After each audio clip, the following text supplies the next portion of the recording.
கிறிஸ்துவுக்குள் அன்பானவர்களே, ஆண்டவரின் இரட்சகருமாகிய இயேசு கிறிஸ்துவின் நேற்று என்ப நாமத்தில் அன்பின் வாழ்த்துக்கள்.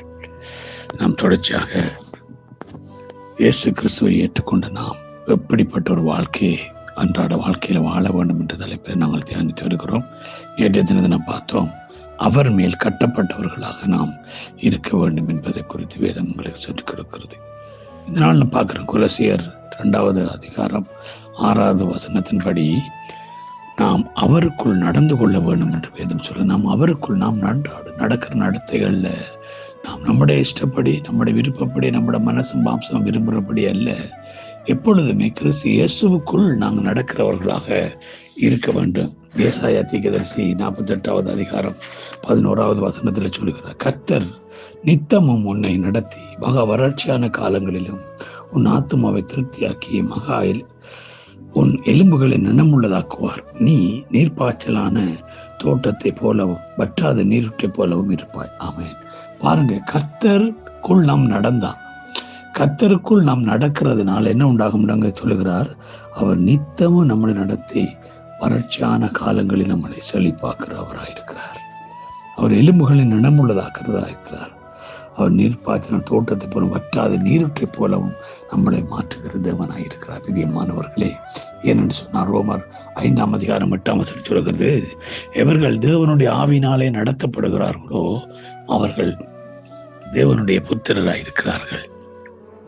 அப்ப அவருக்குள் நடத்தப்படுகிறவர்கள் நாம் அவருடைய புத்திரர்.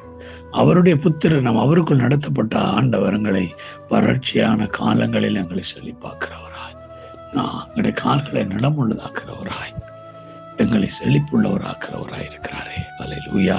ஆகவே நாங்கள் அவருக்குள் நடத்தப்படுவோமா இருந்தா, ஏசாயா சங்கீதக்காரன் சொல்கிறான் 139வது சங்கீதம் 24வது வசனத்திலே, தேவனே வேதனை உண்டாக்கும் வழி என்னிடத்தில் உண்டோ என்று பார்த்து நித்திய வழியிலே என்னை நடத்தும் என்று சொல்றோம். அதாவது ஆண்டவருக்குள் நாம் நடத்தப்படுவோமா இருந்தா நாம ஆராய்ந்து பார்க்கிறவர்களாக, நம்மளை நாம நிதானித்து அறிகிறவர்களாக, தேவனுக்கு முன்பாக நாங்கள் அவரோடு நடக்கிறோம், அவருக்கு ஒப்பாக இருக்க வேண்டும் என்று நாமளே சீர்தூக்கி பார்க்கிறவர்களாக இருப்போம். பிரியமானவர்களே, அப்படிப்பட்ட ஒரு நடத்தையை தான் ஆண்டவர் நம்மிடத்தில் எதிர்பார்க்கிறார். அப்படிப்பட்ட ஒரு வாழ்க்கையை நம்ம வாழ்கிறவர்களாக நமக்கு ஆவிக்கேற்றபடி நாம் நடக்க வேண்டும். அவருக்கு ஏற்றபடி நடக்கிறது கண்டா நாம் அவருக்குள் நடந்தால் மாத்திரம்தான் சாத்தியப்படும். அவருக்குள் நடக்கும் பொழுது அவரே எங்களை கரம் பிடித்து நடத்துகிறவராயிருக்கிறார். அல்லேலூயா. அவரோடு நடக்கிற எங்களால நாம் அவர் பரிசுத்தம் இருக்கிறது போல எங்களையும் பரிசுத்தமாக்கி கொண்டுதான் போக வேண்டியவர்.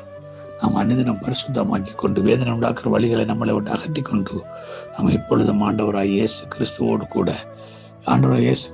கூட நம்ம கடந்து போகும் பொழுது நிச்சயமாக கர்த்தர் எங்களோட வாழ்க்கையில பெரிய காரியங்களை செய்கிறவராயிருக்கிறார். ஆகவே நாம் வறட்சியான காலங்களாக இருந்தாலும் சரி, ஆண்டவர் எங்களை செழிப்பாக்குறவராயிருக்கிறார்.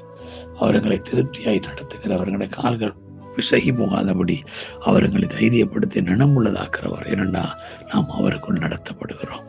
ஆகவே இந்த காலவெளியில பிரியமானவர்களே, நாம் ஒவ்வொருவரும் கர்த்தராகிய இயேசு கிறிஸ்துவுக்குள் நடத்தப்பட எங்களை அர்ப்பணிப்போம். கர்த்தர் பெரிய காரியங்களை வாழ்க்கை செய்வார். God bless you all.